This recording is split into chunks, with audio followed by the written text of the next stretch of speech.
Tommy Smith.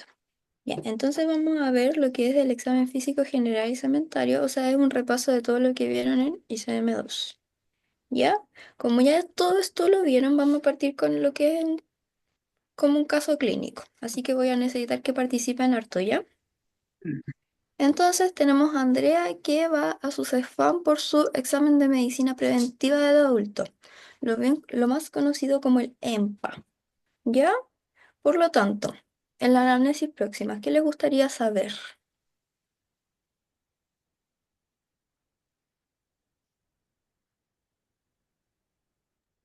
¿Cuál era el motivo de consulta o no dijo nada? Va el EMPA, solo el EMPA. Hablen nomás porque yo no veo Ah, sí, el ya. chat ni nada, ¿ya? Así que me van avisando. En general debería preguntarle los datos básicos clínicos, por ejemplo, qué edad tiene. ¿Ya? Em, bueno, en el caso del EMPA, sé que ese sería entre comillas un motivo de consulta, pero si por ejemplo tiene algún otro, mm, qué más, dónde vive, en general son datos básicos de la persona y datos como básicos clínicos. Claro. ¿Alguien más? Si tiene alguna comorbilidad. ¿Cómo? Que si tiene alguna comorbilidad. No, pero estamos Tiene, en la próxima, en la anamnesis próxima. Después pasamos a la remota. Yo te preguntaría si tiene quizás, alguna dolencia, malestar, algo que le molesta así como actualmente para ver si tiene algún motivo de consulta específico. Claro, justamente. Si bien ella va inicialmente por su examen preventivo del adulto, igual hay que indagar si tiene alguna otra dolencia o alguna otra patología ya, porque es muy común de que los pacientes tengan múltiples motivos de consulta, ya, y como es como el examen médico preventivo, hay que tratar de igual ahondar en todo lo que le podría quejar, ya, para que no se nos pase nada. Entonces, en cuanto a la anamnesis próxima, está muy correcto como me dijeron, es una descripción breve del motivo de búsqueda de ayuda en salud. Por ejemplo, consulta por fiebre de 5 días o presenta posiciones de color negro. Ya, en este caso sería porque viene a su examen de medicina preventiva. Em, si a la anamnesis nos dice, pero sabe también, tengo frecuentemente dolores de cabeza. Es muy importante en cuanto a la semiología que agotemos el síntoma. ¿Y cómo agotamos el síntoma? Con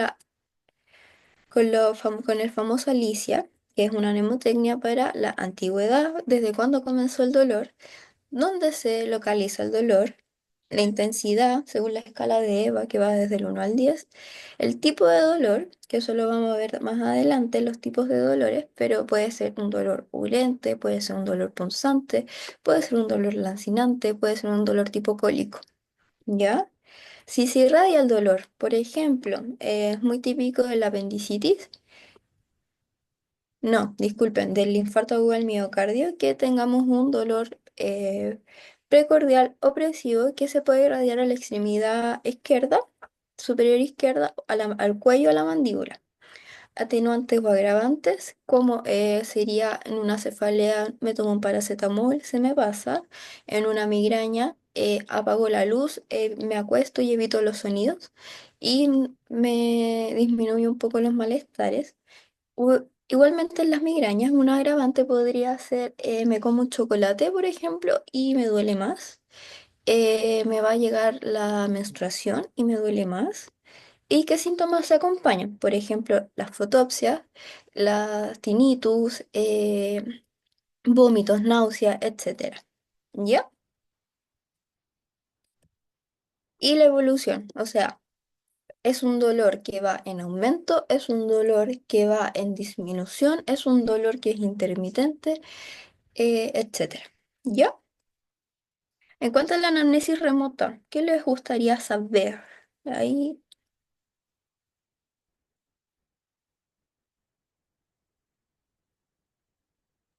como antecedentes, igual hábitos, cirugía, hospitalizaciones. Ah, ¿ya qué más? Son hartos temas. Los ginecobstetras. Enfermedades, Ya, lo gínico obstétrico, ¿qué es? ¿A dónde va lo gínico obstétrico? Eh, Básicamente como la menopausia, la menarquia, el FUR, el- la sigla como el GPA, gestaciones parte de aborto, la característica de las menstruaciones, si toman métodos anticonceptivos y esas cosas. Muy bien, muy bien, muy bien, muy bien. Entonces, de los antecedentes mórbidos, los médicos, o sea, qué enfermedades mórbidas tiene, si está operado de algo, hospitalizaciones recientes, ¿por qué? Porque, por ejemplo, no va a ser lo mismo un paciente que tenga una infección urinaria, que sea su primera infección urinaria, a un paciente que tenga una infección urinaria y haya estado hospitalizado hace 7 días. ¿Por qué? Porque los microorganismos que nos vamos a sospechar van a ser distintos y por lo tanto nuestro tratamiento antibiótico también va a ser distinto. Y las transfusiones. Ya no se da, pero antes era muy frecuente la contaminación con el virus de la hepatitis en algunas transfusiones. ¿Ya? También los antecedentes gineco-obstétricos, como alguien muy bien dijo, la menarquia, la menopausia, la fecha de última regla. Eh, si ha estado embarazada, hay que determinar las características de ese embarazo. Si fue de término, pretérmino, por qué vía, si tuvo alguna enfermedad, si el bebé nació sano y si se fue de alta con la madre. ¿Ya? Partos vaginales, cesáreas y cuántas cesáreas ha tenido. Es importante que te especifiquen el número de cesáreas. No, no solo, no, una cesárea. No, he tenido 3 cesáreas, he tenido 4 cesáreas. ¿Por qué? Porque a mayor número de cesáreas hay mayor riesgo de rotura uterina en embarazos posteriores. Y hay el método anticonceptivo también. ¿Por qué sería importante preguntar en el método anticonceptivo en una migraña, por ejemplo?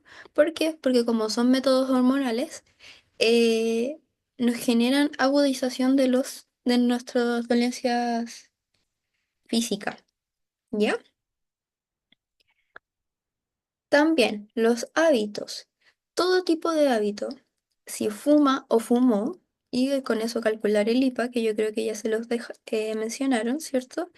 Si dejó de fumar, de todas formas hay que especificar cuánto fumaba y por cuánto tiempo fumó, ¿ya? ¿Y qué fumaba? Si se fumaba un cigarrillo, si fumaba tabaco, si fumaba, no sé qué otra forma se puede fumar legalmente, ¿ya? Si bebe alcohol, ¿cuánto alcohol bebe? Cada cuánto tiempo bebe y qué tipo de alcohol. ¿Por qué? Porque no es lo mismo tomarse una cerveza que tiene de 4 a 7 grados alcohólicos a tomarse un whisky todos los días que tiene como 40 grados de alcohol. ¿Cierto? Las drogas no legales, cómo se alimenta. Aquí el tipo de alimentación igual es súper difícil especificarlo, porque todos van a decir, no, si me alimento súper bien, como de todo, y estás viendo a un paciente obeso. Entonces, como, ya, para que puedan desglosar el que si come abundantes grasas saturadas, frituras, si come muchos azúcares refinados, si come muchos carbohidratos blancos, llámese arroz, tallarines, em, pan, ya, que eso también. La micción, cuántas veces va al baño, si tiene alguna característica, el color de la orina, el olor de la orina y el hábito defecatorio. Cada cuánto tiempo va al baño y caracterizarlo según el Bristol. El uso de medicamentos, el nombre genérico del medicamento, cuánto toma, por qué vía y la frecuencia y por hace cuánto tiempo lo ha tomado, ¿ya? Y las alergias, ya sea a medicamentos, a alimentos, a sustancias ambientales o a sustancias que entran en contacto con la piel o unas picaduras de insectos, perdón. ¿Ya? Si tuvieran que elegir en un servicio de urgencia los temas más importantes, porque o en atención primaria, donde la atención solo dura 20 minutos, que es bien acotado, igual es complicado realizar todas estas preguntas en un tiempo tan acotado. Porque aparte hay viejitas que son buenas para conversar y les gusta ahondar en toda su vida. ¿Ya? Entonces, si tuvieran que elegir, yo les recomiendo que en los antecedentes mórbidos, que ahonden en los medicamentos, en si está operado de algo y si es alérgico a algo. ¿Ya? Yo creo que las alergias es lo más importante de todo esto. ¿Ya?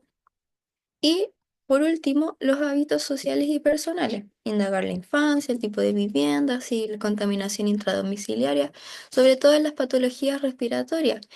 ¿Con qué tipo de calefacción se calienta? ¿Con qué tipo de cocina? Eh, ¿Ya? La religión, los viajes, indagar el tipo de trabajo, etcétera. ¿Ya? Y también en los antecedentes, me faltó acá escribirlo, pero como punto 7 vamos a colocar que los antecedentes familiares también es importante. ¿Por qué? Preguntar por algún tipo de cáncer, preguntar por si algún familiar tuvo algún evento cardiovascular en en menor a 45 años, llámese un infarto, muerte súbita, o antecedentes familiares de accidente cerebrovascular, de diabetes y hipertensión.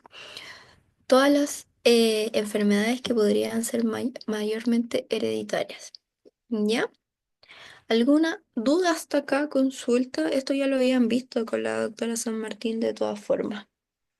¿O algo en que quieran ahondar más?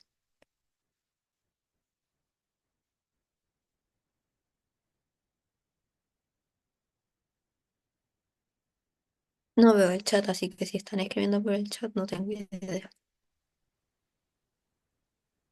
Todo bien, yo creo. Ya. Oigan, ya están hablando los mismos, así que participen, porque las décimas las doy yo. ¿Ya? Ya. Ay, perdón. Profe, inmunizaciones, o sea, vacunas, todo eso igual, ¿cierto? Acá, ¿Cómo? De nuevo. si las vacunas se preguntan eso acá o no, o ya no tiene tanta relevancia preguntar. No, sí, tienen que preguntar las vacunas también. ¿Ya? ¿Por qué tienen que preguntar las vacunas? Porque en los adultos mayores de 65 años, les toca el refuerzo de la vacuna del neumococo. Por lo tanto, tienen que preguntarle a un paciente adulto si se las colocó. Ahora está el boom de los inmigrantes y no es por desmerecer o que no sonar, no me funen, pero los inmigrantes venezolanos, bolivianos, peruanos no tienen el mismo sistema de vacunación que tenemos aquí en Chile, que el cual es muy bueno, ¿ya? Entonces es muy importante preguntar, ¿tiene su esquema de vacunación al día? Y si es extranjero, ¿qué vacunas tiene? ¿Ya? Y acá no sé si es una buena o mala práctica, pero se asume que pacientes pequeños, como es mejor asumir que no tienen ninguna vacuna antes que asumir que las tiene, ¿ya?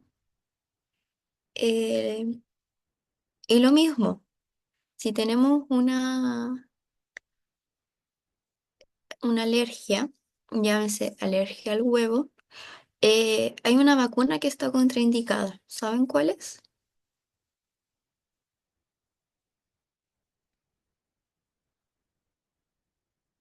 La del sarampión. No. ¿La de la polio? ¿Cuál? Disculpa. ¿La de la polio? No,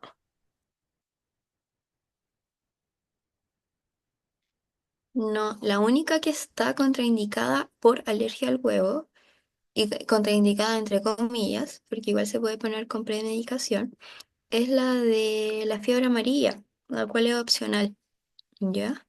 La vacuna del polio y del sarampión, la contraindicación sería en pacientes que estén inmunosuprimidos, ¿ya? Que tengan, no sé, alguna enfermedad de Crohn, algún cáncer, o que tengan una enfermedad genética que genere una inmunosupresión. ¿Por qué? Porque esas vacunas están hechas con virus vivos o virus atenuados, ¿ya?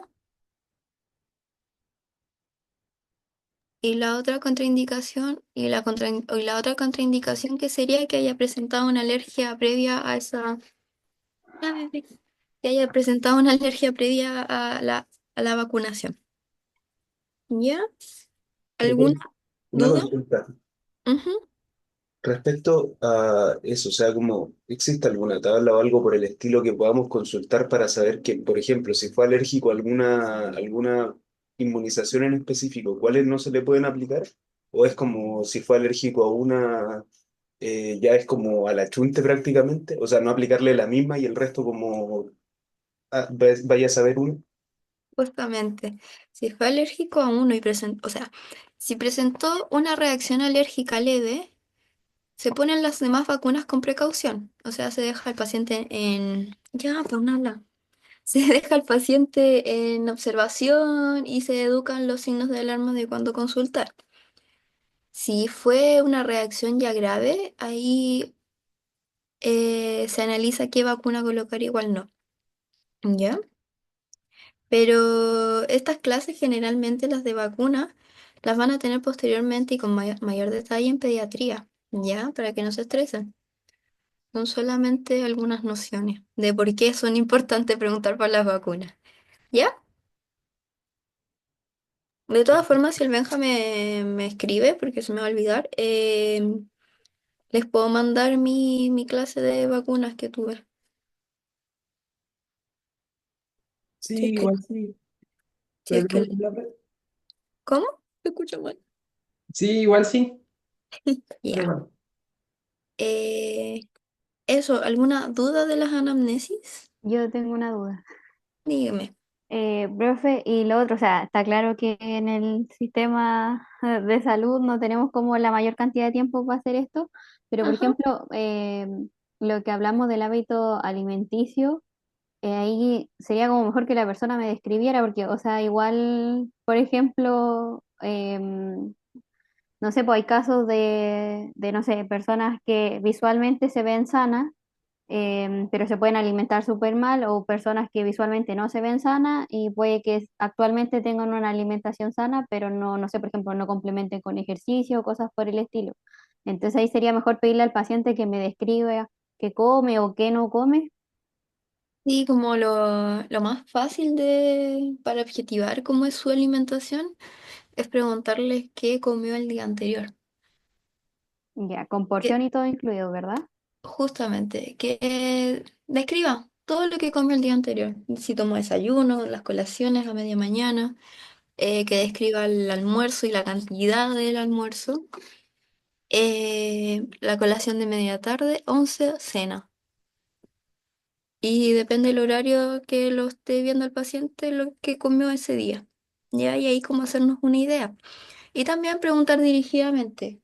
Come muchos carbohidratos blancos, mucha pasta, arroz, ¿cuántas veces a la semana los consume?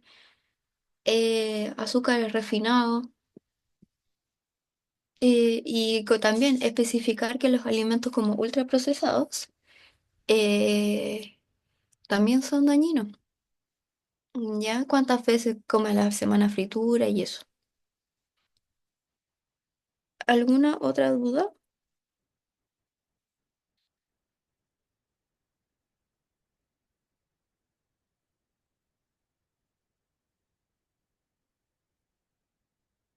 ¿No? Ya. Entonces, a lo que nos compete, el examen físico. ¿Qué es el examen físico? Es el acto que realiza el médico que se valida solo por los sentidos y con instrumentos que tiene a la mano.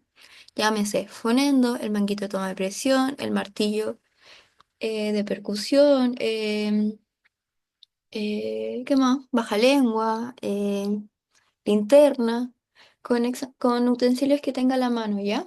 ¿Para qué? Para reconocer la normalidad y alteraciones que se pueden producir por ciertas enfermedades. Ya, durante mucho tiempo el examen físico fue lo mejor que podía haber para la medicina, pero se fue menospreciando e incluso hasta como no realizarse por la aparición de estos exámenes nuevos y más sofisticados, llámese un TAC, las resonancias, exámenes de sangre, de todo, ya, pero la idea es que con un examen físico muy bien realizado, ustedes se pueden llegar a un diagnóstico sindromático muy correcto, ¿ya? Y hay patologías que solamente con la historia clínica y examen físico tenemos un diagnóstico y no es necesario agregar exámenes complementarios para esto, ¿ya? Porque aparte, al realizar, eh, no sé, un examen de laboratorio, la TSH, por ejemplo, en una paciente femenina joven que está actualmente asintomática y me sale la TSH en 8, ¿sí? Todos los pacientes se van a asustar de que por qué el límite sale que es hasta 4 y yo tengo la TSH en 8. Entonces ahí la gente también te genera una desconfianza y va a ser muy difícil explicarle que ella está con el diagnóstico de un hipotiroidismo subclínico, ¿ya? Y que no está con un hipotiroidismo franco y que no es necesario el manejo hasta ese valor, ¿ya? Por lo tanto, generamos, empobrecemos nuestro contacto con el paciente, tenemos más falsos positivos y negativos en ciertos exámenes, ¿ya? Entonces, no digo que los exámenes complementarios no sean de utilidad, no, pero son eso, son exámenes complementarios a nuestra historia clínica, que tiene que ser completa, y a nuestro examen físico, que también tiene que ser completa, ¿ya? Por lo tanto, mi mensaje es que ustedes, cuando estén en su práctica clínica, racionalicen el uso de exámenes y con esto, con el conversar con el paciente, el tocar al paciente, van a mejorar una mejor relación con el médico paciente y con eso una mejor adherencia a tratamiento. ¿Ya? ¿Por qué? Porque un médico que le explica a su paciente el por qué estoy realizando esto, por qué no realizo lo otro, eh, el paciente tiene mayor confianza en el médico. ¿Ya? Eso todo ya lo vieron en ICM-1, ¿cierto?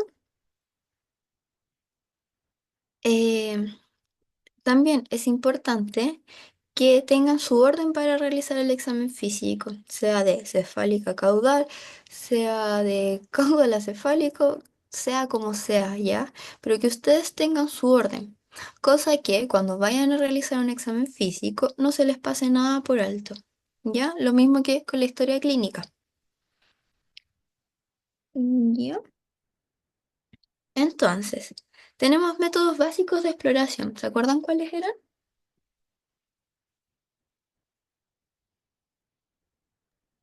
Sí. Sección, percusión, ocultación y marcación. Ya, muy bien. Estupendo. ¿Me podrían describir la inspección?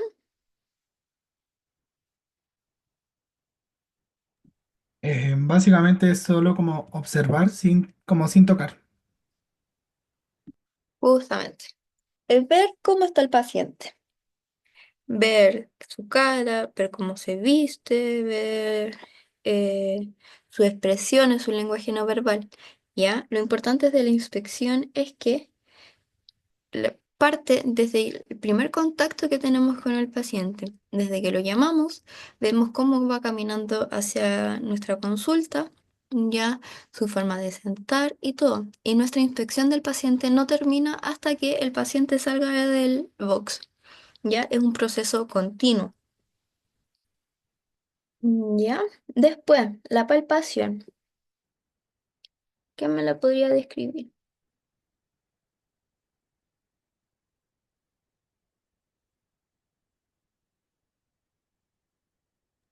Ahí es cuando uno tiene que tocar al paciente y generalmente, o sea, se hace más abocado a algún tipo de examen en específico, pero eso no quiere decir que uno no lo pueda tocar y siempre debe ser con el consentimiento y informándole al paciente que uno lo va a tocar. Claro.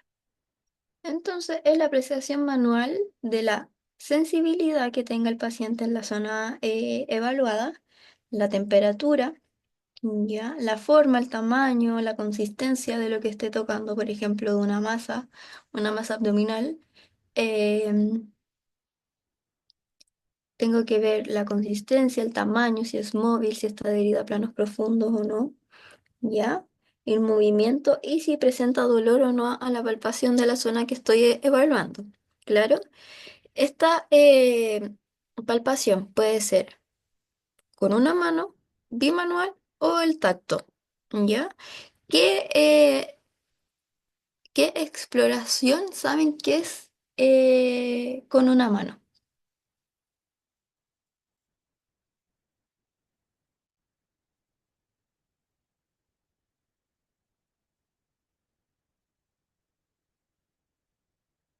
¿Me, me explico se entendió la pregunta? ¿Como qué examen se hace solo con una mano? Claro, El rectal, ¿ya? el autoexamen de mama, y de ahí no recuerdo algún otro. ¿Ya? ¿Y bimanual? El abdominal El renal. también. El renal, justamente. Porque el abdominal tenemos la palpación que es superficial y la profunda. La superficial la podemos hacer con una manito y la profunda ya iba con las dos, ¿cierto? Y los tactos tenemos también, ya sea tacto rectal, tacto vaginal y creo que eso solamente. La percusión, ¿quién me la podría describir? Percusión era como golpear suavemente a la persona con los dedos para escuchar los ruidos que se generaban. Claro, entonces al golpearlo, nosotros generamos una vibración del cuerpo elástico, generando unas ondas sonoras que llegan a nuestro oído y con eso nosotros podemos distinguir ciertas características de la zona que estamos percutiendo, ¿cierto? Ya, entonces, la inspección, la palpación, la percusión. Tenemos a la percusión, tenemos que puede ser un sonido sonoro. ¿Saben qué? ¿Algún ejemplo de un sonido que tenga una alta sonoridad? En los espacios intercostales. Claro. ¿Por qué? Pulmón. Claro, justamente un pulmón normal, un pulmón sano. ¿Por qué? Porque en el pulmón hay mucho aire. ¿Y cómo podríamos describir correctamente un sonido que es sonoro? Es un sonido que es de intensidad fuerte, de tono bajo y de duración prolongada. ¿Ya? Sonido mate. ¿Algún ejemplo que se les ocurra? El hígado. Claro. Justamente. El hígado, el vaso, el músculo, los huesos, eh, vísceras macizas en general. ¿Ya? Para describir el sonido mate, tenemos que es un sonido que es de escasa intensidad, es más bajito que el sonoro, que es de tono alto y de duración breve. ¿Ya? ¿Se les ocurre? Habíamos dicho que en el pulmón, el, al percutirlo iba a sonar como percutir sonoro, ¿cierto? ¿Se les ocurre alguna patología donde el pulmón pueda percutirse mate? Un Neumotórax. tumor. No. Ah, mate, perdón. Mate, sí. Sí. Pero, ¿Acceso? doctora, ¿Cómo? Disculpa, se escuchó cortado. ¿neumonía? Claro, justamente, en un síndrome de condensación pulmonar, ya que puede ser una neumonía. Justamente, también en un síndrome de ocupación pleural, que van a ver esto todo con el doctor Sepúlveda mañana. Ya, un síndrome de ocupación pleural que puede ser con un derrame pleural o con un hemotórax. El neumotórax, por su otra parte, creo que alguien lo dijo,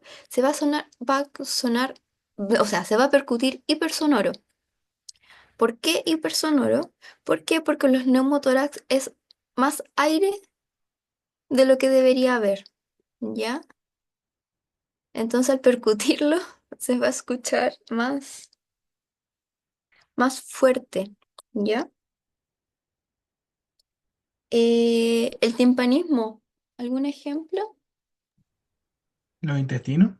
Claro, el timpanismo van a ser aquellos órganos o aquellas sustancias que tengamos una mezcla entre líquido y aire, ¿cierto? Si lo podríamos definir, sería una intensidad, se va a escuchar más fuerte que los otros dos sonidos, que el sonoro y el mate, va a tener una duración máxima y una tonalidad intermedia entre el sonoro y el mate, ¿ya?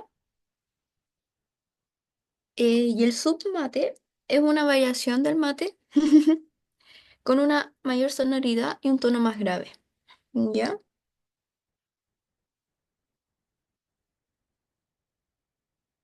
Eh, Eso. Que los tipos de percusión que tenemos pueden ser inmediata, mediata o la puño percusión. La percusión inmediata es o digital, es en la que el dedo percute y golpea directamente a la superficie que estamos explorando del paciente. ¿Ya? La mediata es que con el dedo índice de la mano no dominante lo vamos a apoyar en la superficie evaluada y vamos a percutir nuestro dedo. ¿Ya? Y la puño percusión es que con el borde cubital de la mano, que va a estar empuñada, va a estar cerrada, vamos a ir percutiendo. ¿Ya? En- ¿Saben en qué patología se ocupa más la puño percusión? En Pielonefritis. piel. Justamente. Bien. Y por último, la auscultación, ¿cierto? En- por ejemplo, si voy a hacer un examen abdominal, ¿cuál sería el orden correcto de estos cuatro pasos? Inspección, ocultación, percusión y palpación. ¿Ya? ¿Por qué? Para no alterar como los ruidos hidroaéreos y todas esas cosas. Justamente, porque si tocamos la guatita antes, vamos a hacer que los movimientos peristálticos de los intestinos aumenten, ¿ya? Justamente. ¿Alguna duda, consultas acá? Cuando dicen, ay, era como otra forma de decir sonoro, ¿no? Era resonante, ¿es lo mismo que sonoro? Sí, Ah, ya, eso era, que lo vimos como en una clase y no sabía si era lo mismo. sí. Gracias. Pero la verdad es como que el término más utilizado y que yo he visto es sonoro e hipersonoro. Ya, ¿Ya? sí, yo igual, es que decía como resonante, hiperresonante y asumí que era lo mismo, pero era para estar segura. Sí, Gracias. no hay problema. Entonces, etapas del examen físico general. ¿Se acuerda cuáles eran? Son 8. Postura, creo que era una. ¿Ya? ¿Sí? La marcha. Marcha. ¿Ya? ¿Y linfanerios? Ajá, Conciencia, ajá. Linfonodo. Sí, estado de nutrición, justamente. pulsos, ¿Ya? presión, no, por decir respiración y temperatura. Pero eso va como más dentro de como de una categoría llamada signos vitales. Pero Ah, bien, muy bien. Entonces, posición y decúbito, hay que evaluar la marcha, la fascia, el estado de conciencia, la constitución física, el estado nutricional y la hidratación, piel y faneros, sistema linfático, signos vitales. Ups. ¿Ya? Muy bien. Entonces, en cuanto a la posición y decúbito, vamos a tener un decúbito que va a ser pasivo o activo. ¿Ya? Vámonos, veamos el diagrama. Ay, ¿ven la flechita del cursor? Sí. Ya, entonces tenemos el decúbito, y perdón, que sería no puedo adoptarlo o pasivo, ¿cierto? ¿Y qué es el decúbito? ¿Qué es la postura o la actitud que tiene el paciente al estar acostado? ¿Cierto? Entonces, el pasivo puede ser por ortopnea, que el ejemplo sería por una insuficiencia cardíaca, ¿ya? ¿Y por qué el paciente se va a poner así? ¿Por qué? Porque si se acuesta plano, se ahoga, ¿cierto? Y otro ejemplo de un decúbito pasivo, que sería obligado, sería el genu pectoral, que por ejemplo por una pericarditis. ¿Saben cuál es esa posición?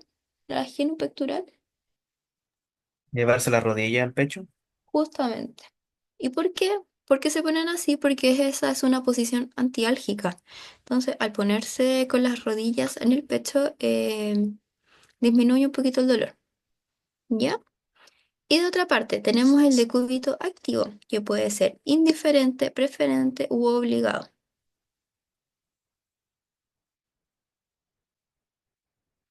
¿Ya? O el indiferente, me da lo mismo, estoy en posición playa, no me duele nada, puedo estar en cualquier posición, para el lado, para la izquierda, para la derecha, para arriba, para abajo, da lo mismo. El preferencial es las posiciones antiálgicas, ¿ya? Y lo obligado es por artropatías, parálisis, dolores, etcétera. ¿Conocen las manos en ráfaga, por ejemplo?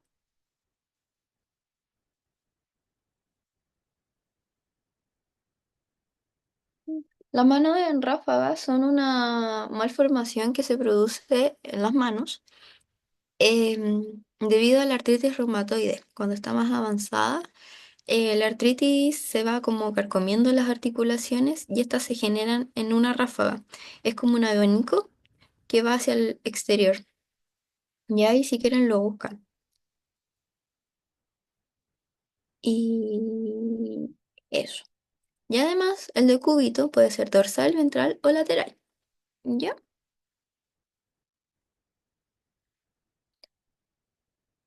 Hoy aquí me equivoqué en el diagrama. Les dije que pasivo era como que no, el decúbito no podían adoptarlo.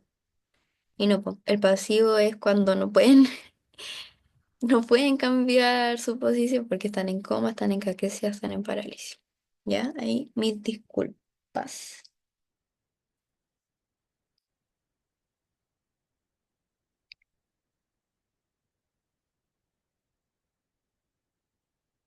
Entonces, resumen, decúbito activo indiferente cuando está el paciente sano y lo puede cambiar a su voluntad. Es preferencial si cuando el enfermo al adoptar esa posición disminuyen o desaparecen sus molestias, ¿ya? Y es obligado cuando la patología que padece imposibilita otras posiciones, como las artropatías, las parálisis, ¿ya?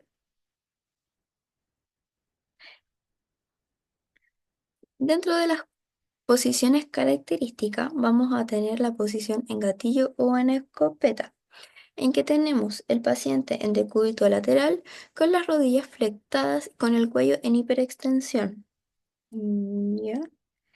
Eh, ¿Se imaginan en qué patología podríamos encontrar al paciente así? Meningitis. Justamente. ¿Ya? Después tenemos el paciente en ortopnea, que es un paciente que se va a encontrar semisentado. En la clínica, ¿cómo evaluamos si un paciente tiene ortopnea? Es como lo más fácil, preguntándole, ¿con cuántas almohadas duerme? ¿O puede dormir acostado plano o se ahoga si no? ¿Ya?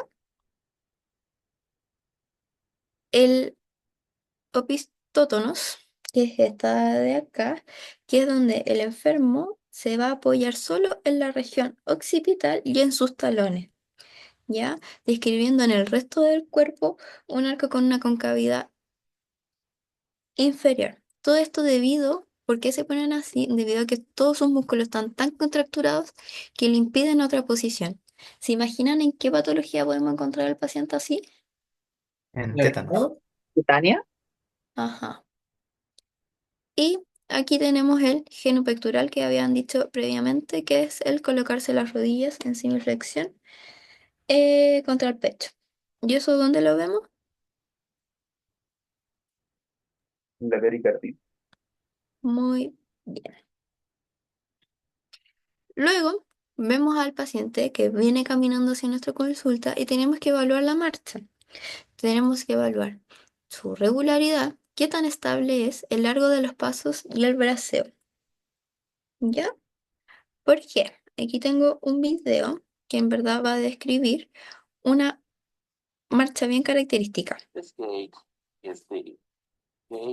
that is a hypokinetic gait.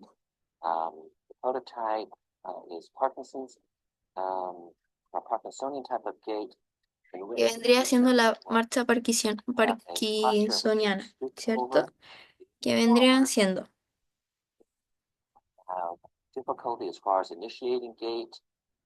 When the ahí gait dice is que como que initiated, les cuesta there are iniciar la small marcha steps. y tienen los Oftentimes there's pasos a cortos, tremor no associated van a with tener this. braceo y con el cuerpo And as the gait inclinado progresses, hacia they may be adelante. picking up Ya, todo esto speed debido a la on what's called a espasticidad steady state gait. muscular que se genera durante el And then Parkinson. turning to ¿Ya? having a normal turning, El they eje de turn sustentación es onto más a angosto. Si lo turn pueden ver en el video, el paciente va caminando con los pies as juntitos. statue ¿Ya? Por lo tanto, around. al tener su base de sustentación más, o sea, Again, having disminuida, difficulty esto aumenta driving también la inestabilidad de la marcha. Por lo tanto, large estos heavy pacientes car. tienen mayor riesgo de caída. ¿Ya?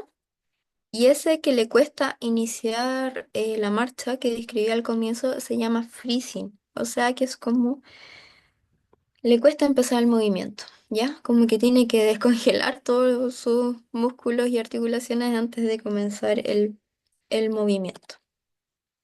Y tenemos otro tipo de marcha característica que vendría siendo la de hemiplegia.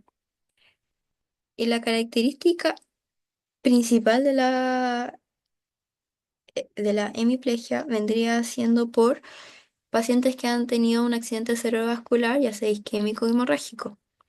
¿Ya? Esta caminata, ¿cómo lo vemos? El pie afectado, que vendría siendo el lado derecho del paciente, si no me equivoco. eh, Perdón. El pie afectado va describiendo un semicírculo externo, ¿ya? Logrando así el movimiento para levantarlo y va a ir arrastrando el borde de la punta del pie, ¿ya? Veámoslo de nuevo. Entonces, va generando como un semicírculo con el pie afectado y va a apoyar solamente la puntita del pie. Y justamente, y ven, él levanta el pie, genera una flexión del pie, pero hay pacientes que están en la afectación que generan un arrastre de este, ¿ya? Los pies también, como pudieron ver, estaban en orientación distinta, ¿ya? Uno está mirando hacia fuera y el otro está más hacia medial, ¿cierto? Y eso. Y la otra marcha que es muy característica y que no se las coloqué es la táxica, que se caracteriza por la incoordinación, irregularidad de los pasos y la inestabilidad. ¿Se les ocurre un ejemplo de una marcha táxica?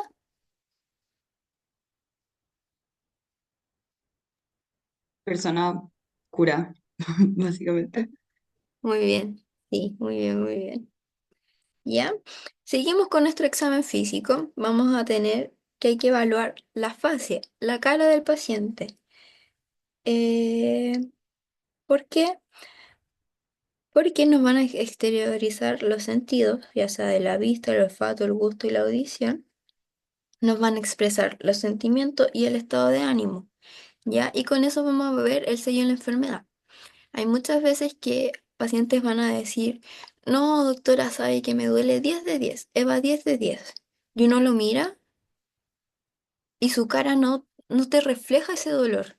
Entonces uno dice, o le está poniendo color, o me está mintiendo, o tiene muy mala tolerancia al dolor, ¿ya? Pero uno, según la fase del dolor, es también cómo lo va a tratar, ¿ya? Porque si me dicen que tiene un dolor EVA 10 de 10, yo estoy asumiendo que es el dolor más insoportable que esté sufriendo, que esté casi muriéndose del dolor y por lo tanto le voy a inyectar morfina, por ejemplo.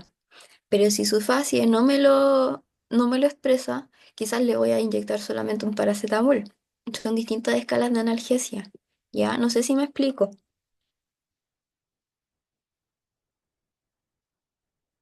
Sí, Ya. Pero además, así podemos ver y distinguir de una fase álgica de una antiálgica. Pero también hay fases que son patognomónicas de enfermedades. Llámese una fase anémica, que aquí esto lo saqué de mi transcripción porque encuentro que está muy bien detallado, que es la fase anémica, que es la pérdida del color rosadito normal de la piel y vamos a tener una palidez generalizada de las mucosas.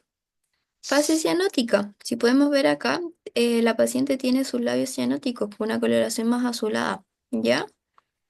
Eh, Tenemos también la fase del cretinismo, que es una verrugosa, labios gruesos, orejas largas, ¿ya? Fase edematosa. Si podemos ver la paciente aquí, este ojito lo tiene muy edematoso, tan edematoso que hasta genera una tosis de este. ¿Ya? Es muy característica glomerulonefritis difusa, síndrome nefrótico. ¿Ya? En verdad lo podemos ver en cualquier síndrome edematoso. Ay, perdón. La fase hipotiroidea tenemos esta cara redondeada, que es opaco, con los párpados hinchados, pequeña. ¿Ya? La fase de tiroxicosis, la piel brillante, la exoftalmia, que es lo más evidente. Esa exoftalmia puede ser uni o bilateral. En este caso está bilateral. ¿Ya? Es como el típico paciente que uno dice, oh, que está como duro por las drogas. Es esa misma cara. ¿Ya? La fase mixedematosa es una cara pletórica, redonda, caída, que pareciera que no tuviera expresión, apático, ¿ya? La fase cuchilloidea, que es una cara redondeada o de luna llena, que es más característica de ese nombre, con una rubicudez en los pómulos, o sea, aquí están los pómulos un poquito más rosaditos de lo normal. Las orejas no se ven. Está generalmente acompañado de signos de hirsutismo o de acné. O sea, hirsutismo serían signos de mayor, no sé, en las mujeres va a haber mayor cantidad de bigote, puede haber como pelitos al contorno de la fascia como tipo barba, ¿ya? Eh, Y eso. Bueno, y esto además el síndrome de Cushing se caracteriza también por la obesidad central, la disminución de la masa muscular de las extremidades, em, y eso. Van a tener también síntomas de acantosis nigricans y eso. La fase ictérica, el paciente que está amarillo tanto de piel y de mucosas por aumento de la bilirrubina. La bilirrubina pasa a ser visible cuando está mayor a 2, ¿ya? Eso igual va a depender de paciente a paciente, pero mayor a 2 uno ya debería empezar a ver un tinte ictérico. También tenemos la fase de lupo eritematoso, que aquí tenemos como el rash fotosensitivo en alas de mariposa. Yo tengo una duda. Dime. ¿Qué se refiere con fase pletórica? La fase pletórica es, como lo vimos bien, es característica del Cushing. Ay, espera, me deja volver.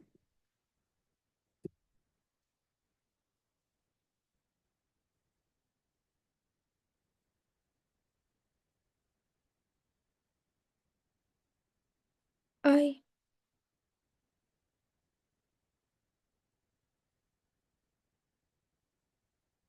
denme 2 segunditos, espérame. Que mi...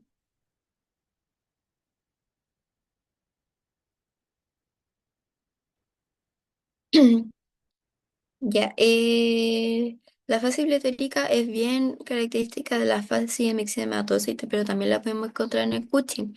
¿Y qué quiere decir? Que es esta cara redondeada y como congestiva, como sin... eh, sin expresión, que vamos a tener bordes como rojizos, los tegumentos color más como rojizo, violáceo, como esas típicas arañas vasculares que se ven en las piernas, es algo así. No sé si me explico. Sí, sí, entiendo. Eso. ¿Ya? Ya. Ay, ¿por qué no se me cambia? Ya, entonces la del lupus, como decían, este rachen a las de mariposa, la esclerosis sistémica que vamos a tener una piel delgada, suave y brillante. Ay, ¿por qué? Ya. La fase miopática, la fase de Turner, la fase de la dermatomiositis, ya que vamos a tener acá el rash heliotropo, que es bien característico, y la fase parkinsoniana, ya que también viene haciendo una fase que esté inexpresiva, con pestañeo más lento, ya. Y van a también tener alteraciones en la sudoración y en como en las funciones autonómicas de la cara, ¿ya? Por lo tanto, van a tener como una piel o muy seca o muy grasienta, ¿ya? Porque dentro de todo eso se caracteriza el Parkinson, ¿ya? Eh, la fase del síndrome de Down, que es muy característica, la fase de acromegalia, que también es muy característica, y la fase de parálisis de Bell. Esa la vieron con el doctor Ortuño, ¿no? Las parálisis central y periféricas las vieron. Sí. Sí. Muy bien. Ya, aquí después ustedes leen bien con calma cada descripción, ¿ya? Y la idea, pero la idea de esto es que uno vea la cara, da lo mismo como la descripción, que uno lo vea y sepa qué es, ¿ya? Y aquí hay un videito que también explica los mayores tipos de fascia, ¿ya? La fascia myxedematosa. En verdad, el video es lo que está explicado ahí, pero por si alguien es más auditivo o visual, ahí lo tiene. Luego, el estado de conciencia. Tenemos que pacientes pueden estar lúcidos, omnibulados, pueden estar somnolientos, en sopor o en coma. ¿Cierto? ¿Se acuerdan de todas estas escalas, verdad? Sí. Ya, muy bien. Y el contenido de la conciencia. En verdad, hacer un mini examen mental que creo que vieron también con el doctor Ortuya.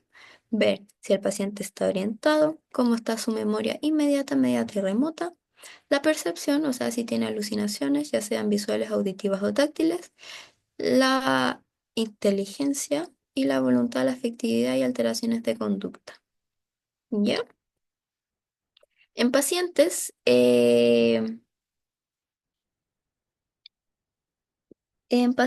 que han tenido un TEC, o sea, un traumatismo cefalocraniano, también nos serviría la evaluación de la escala de Glasgow, ya que también la deben conocer, en caso de que esté en sopor o en coma, ¿ya? Eh, luego, seguimos con la constitución física.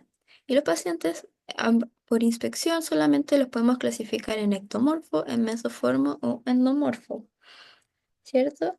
Pero también, esta es como una clasificación a simple vista, pero también podemos evaluar su estado nutricional a través de la escala de IMC, teniendo en claro de que la escala de IMC va a funcionar solamente en los adultos, ya que los adultos mayores van a tener una distinta escala y los niños también tienen una distinta escala. Por ejemplo, los niños menores de un mes, su evaluación nutricional se va a realizar mediante una unidad antropométrica que se llama peso para la edad. ¿Ya? Los niños entre el mes y el año o mayores del año se van a evaluar con una unidad antropométrica que se denomina eh, peso para la talla. ¿Ya? También nuestra constitución física y el estado nutricional va a ser importante medir la circunferencia de abdominal o la circunferencia de cintura para ver si tenemos una obesidad abdominal y con eso también podríamos ver si nuestro paciente está con un síndrome metabólico, ¿ya? Y nuestra hidratación también. La hidratación lo podemos ver mediante el signo del pliegue, que es esto que uno cuando se piñisca la manito, el pliegue tiene que desaparecer inmediatamente. En cambio, si el pliegue queda ahí y se demora en desaparecer, estamos que nuestro paciente está deshidratado. Y por el otro lado tenemos el signo de la fobia, que es para evaluar nuestros síndromes edematosos. Cuando nuestros pacientes están con mucho edema se genera este signo, ¿ya? Y este se evalúa mediante cruces. O sea, una cruz es poquito, dos cruces moderado, tres cruces ya es brutal. ¿Ya?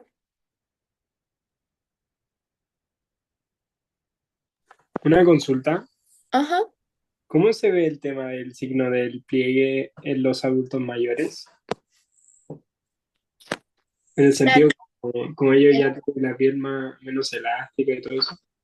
claro, podemos evaluar la piel y las mucosas, ¿ya? Que la piel sea evidentemente que esté seca o que las mucosas se vean evidentemente secas. ¿Y cómo evaluamos las mucosas? Le decimos al paciente, saque la lengua, ¿ya? Si tiene una lengua rosadita, eh, va a estar hidratado. En cambio, si vamos a tener una lengua más blancuzca, con que se noten los pliegues, ya va a estar más deshidratado. ¿Ya? También se puede evaluar en pacientes que estén ya como con un shock hipovolémico. Se puede observar como signos indirectos y directos que vendrían siendo el llene capilar, que vendrían siendo la diuresis, el estado de conciencia y la presión arterial. ¿Ya? Con esos también podríamos evaluar como la bulimia del paciente. ¿Ya? Pero eso es más en pacientes que están como en estado de shock, politrauma, etcétera. ¿Ya? ¿Me expliqué? Sí, gracias. Ya. Eh, eso.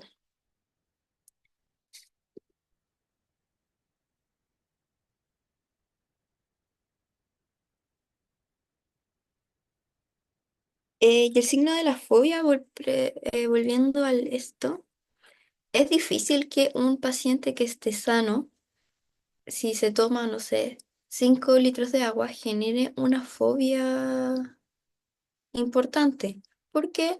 Porque paciente sano con sus riñoncitos buenos, vamos a aumentar la diuresis, ¿cierto? Que vendría siendo como un signo indirecto de hipovolemia. Los pacientes que generalmente generan edema, el signo de la fobia, son pacientes con antecedentes de insuficiencia cardíaca, de daño hepático crónico, enfermedad renal crónica.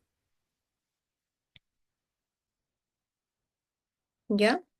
No es como, no es tan así, o sea, se puede ver, en medicina siempre hay excepciones, pero es más común que se dé en estas patologías que les mencioné antes que un paciente esté sobrehidratado.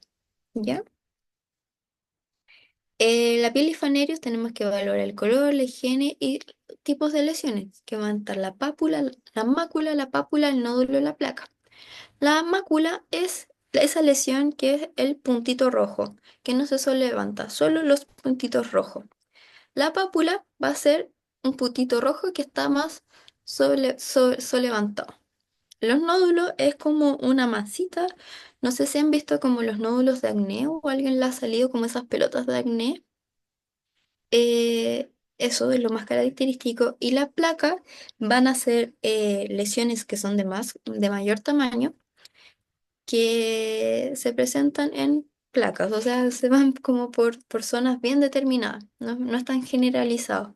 Y un ejemplo de una mayor enfermedad que causa las placas es la psoriasis.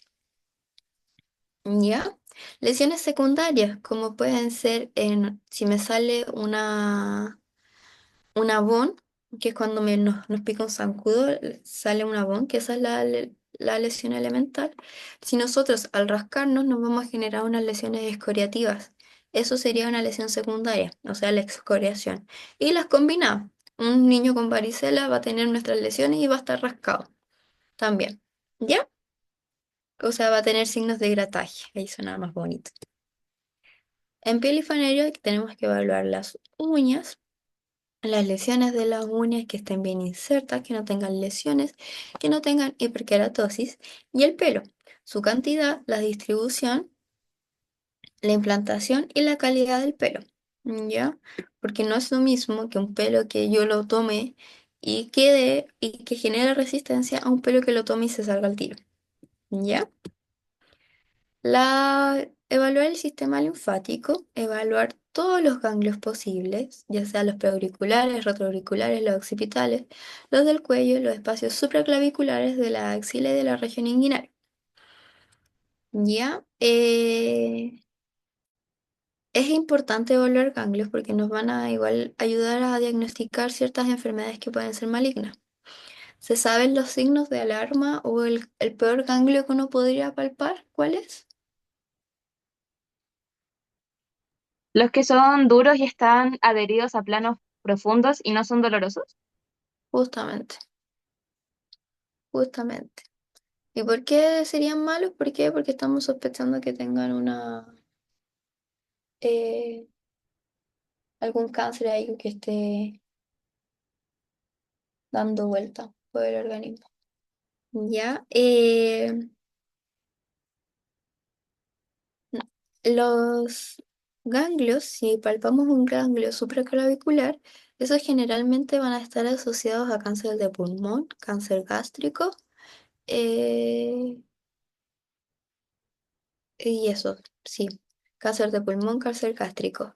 Si palpamos un linfonodo en las axilas en una mujer, tenemos que sospechar que tenga un cáncer mamario, ¿ya? Y en las regiones inguinales eso no es tan...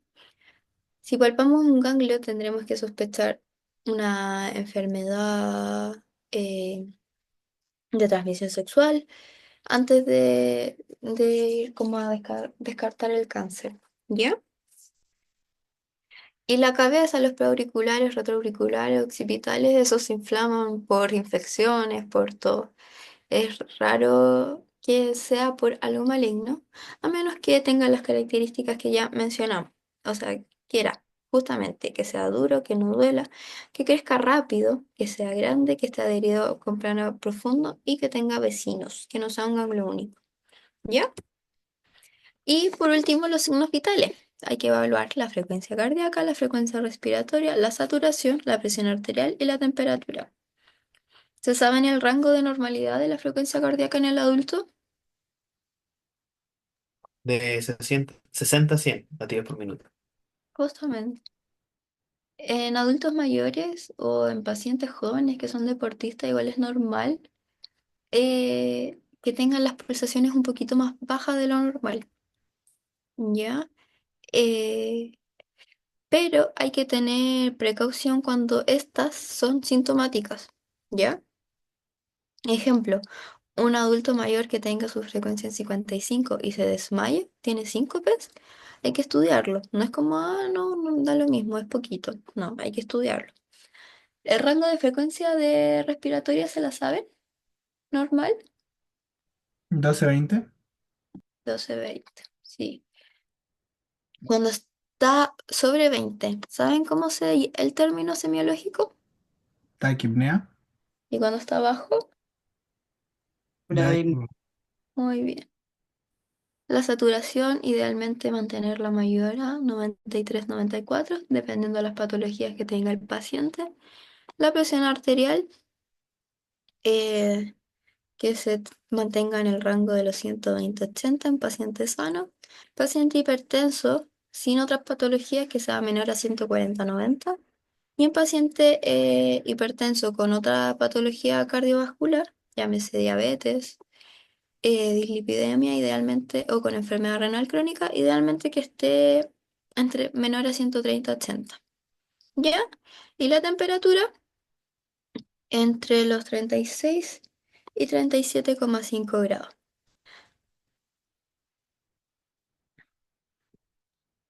Y luego, eso es todo lo general. Y luego tenemos que ir por sistema. El cardiovascular, el respiratorio, abdominal, genital, endocrino. Se vuelve a repetir el linfático porque está como dentro del endocrino, el neurológico y el musculoesquelético. ¿Ya? Este no es siempre. Uno generalmente, como ya empieza a tener menos tiempo en la atención primaria, si el paciente que consulta por tos, uno le hace el cardiorrespiratorio solamente. Si le duele la guatita, va directamente al abdominal. Ya, pero es importante ver que nuestro paciente siempre esté hidratado, el nivel de conciencia, que esté orientado. eh, y eso, palpar siempre adenopatía. Al menos esas son como mis bases generales del examen físico, como ver la hidratación del paciente, las adenopatías y luego como más segmentario acordándolo al motivo de consulta. ¿Ya? Del examen cardiovascular, lo mismo, inspección del tórax, percutir el tórax, que casi ni se da, y auscultarlo. En el foco aórtico, el pulmonar, el tricuspidio y el mitral. Eso igual lo vamos a ver con mayor profundidad mañana, ya que vamos a hacer la clase de soplos. Y palpar todos los pulsos habidos y por haber. ¿Ya? De los pulsos tienen que evaluar la simetría que presenten y que sea de un ritmo regular. ¿Ya? ¿Saben cuál es este signo? La ingurgitación. Regurgitación. Eso, dale Inju- más. Justamente, ingurgitación yugular. Se da cuando tenemos síntomas, síndromes congestivos, ¿ya?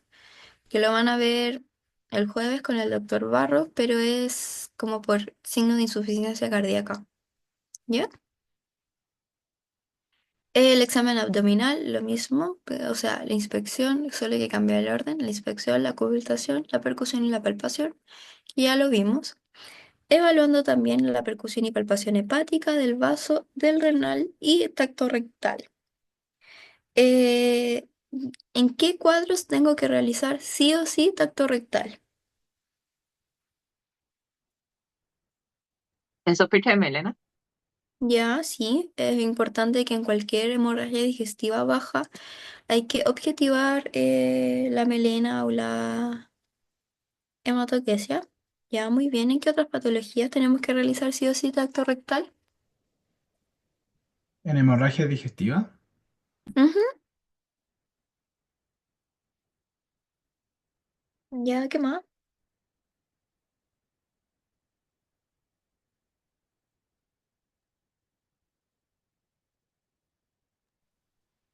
Cuando tiene dolor en esa zona. Y lo otro era que el doctor dijo que el examen rectal también decía para enfermedad de transmisión sexual, en infección había que igual ver eso. Claro, como en enfermedades de transmisión sexual, por ejemplo, los condilomas, en pacientes homosexuales es importante ver la región perianal. No sé si es tanto ese tacto rectal, pero observar la zona perianal para buscar lesiones. ¿Ya? Ya, pues cállate. Yo te voy a dar atención, perdón. Y este paciente, por ejemplo, ¿qué signos ven? Circulación colateral. Ya, sí, muy bien. ¿Qué más? Abdomen globoso. Ajá. ¿Qué más? Tiene una cicatriz. Sí, muy bien. ¿Qué más? Eritema. Ajá. Ese eritema no es un signo de Gray o túnel o algo así, ¿o no? De Gray Turner. Ajá. No, ese signo que tú me mencionas es cuando estamos sospechando una hemorragia retroperitoneal, ¿verdad? Eso es más son lesiones más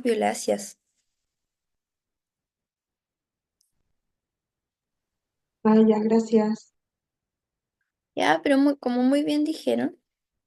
tiene circulación colateral, tiene una cirugía, tiene aquí una lesión asociado a eritema circundante.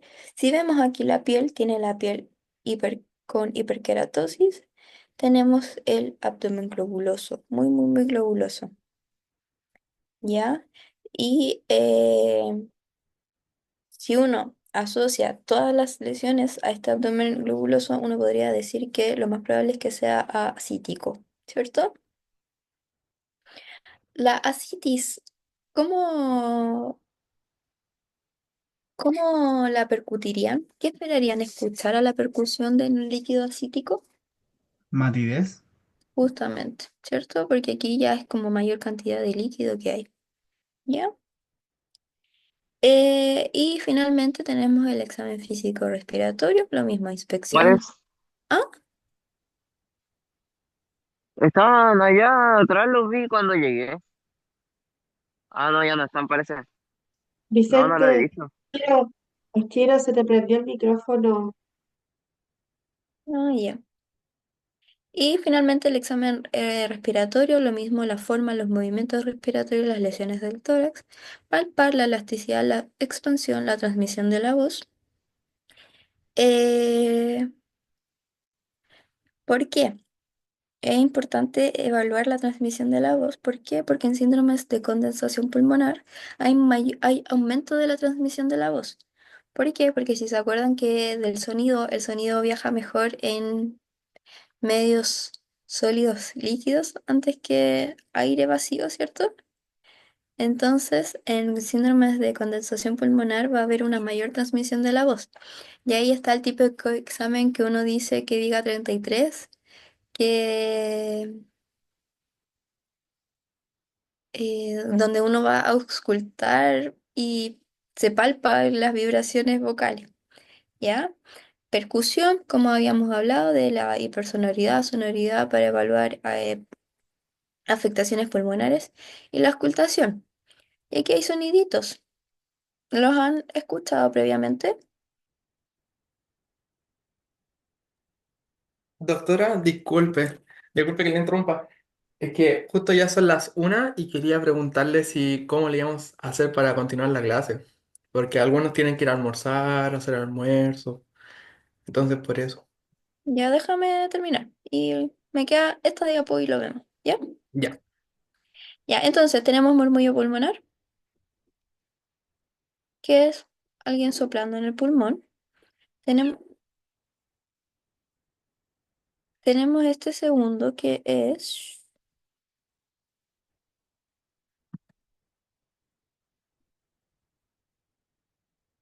Ay, no se cambia.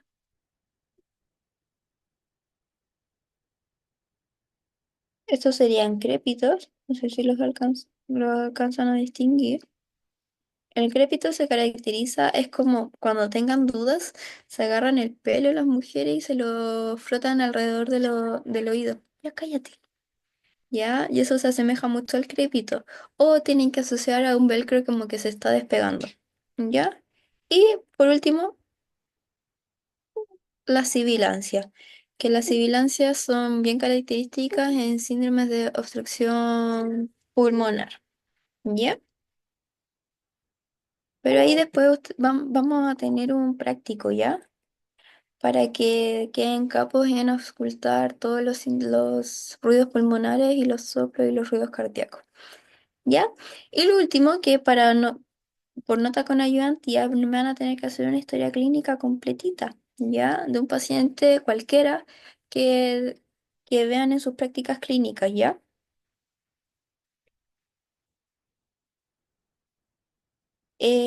Y eso me lo mandan a mí al correo hasta el miércoles 16 de abril a las 9 de la mañana, ¿ya? Y eso sería una nota por ayudantía.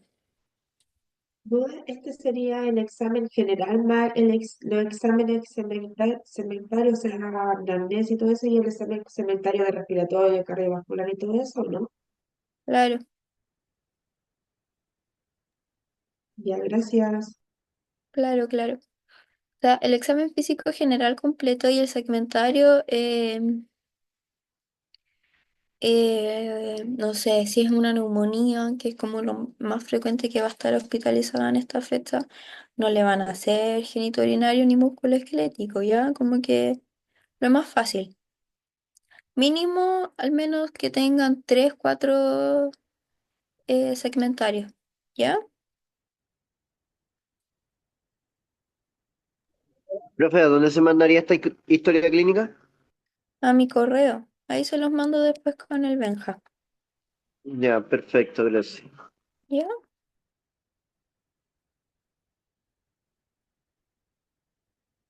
¿Alguna duda, consulta de la clase? Profe, con respecto a la historia clínica no entendí. ¿Es como uno en general más entre 3 a 4 segmentarios o solo 3 o 4 segmentarios? Entre 3 a 4 segmentarios mínimo, ¿ya? Si pueden hacerle más al paciente, bacán, porque va a ser en beneficio de ustedes solamente, pero mínimo de 3 a 4 porque entiendo de que no todos los pacientes pueden, cooperan con todo, ¿ya? Ya, gracias. ¿Alguna duda, consulta de la clase?